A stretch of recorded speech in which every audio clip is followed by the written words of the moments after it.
আজকে আমি আপনাদেরকে দেখাবো নারকেল দিয়ে নিরামিষ ছোলার ডাল। এখানে আমি 1 কাপ ছোলার ডাল ইউজ করব। তারপরে আমি 2 ঘন্টার জন্য ছোলার ডালটা ভিজিয়ে রাখবো।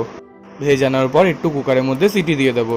তেল গরম হয়ে গেলে এর মধ্যে একটু শুকনো লঙ্কা, তেজপাতা আর গোটা জিরে দিয়ে দেবো। তারপর এর মধ্যে একটু আলুগুলো দিয়ে দেবো।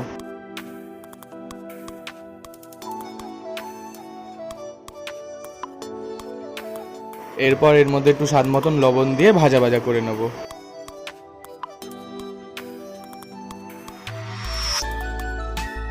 এরপর এর মধ্যে একটু নারকেল দিয়ে দেবো।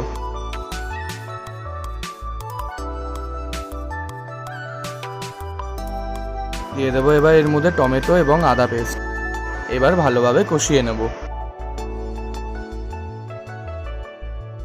এবার দেবো এর মধ্যে একটু হলুদ গুঁড়ো, লঙ্কা গুঁড়ো আর জিরে গুঁড়ো।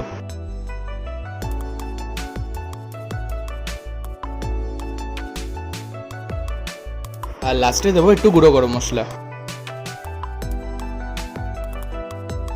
এবার সব ছোলাগুলো এর মধ্যে দিয়ে ভালোভাবে মিক্স করে নেব।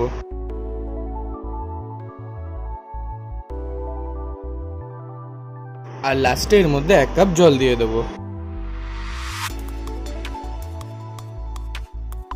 একটু ফুটে উঠলে এর মধ্যে 1 চামচ চিনি দিয়ে দেবো। একটু ফুটে উঠলে এর মধ্যে 1 চামচ ঘি দিয়ে আমরা সার্ভ করে নেব।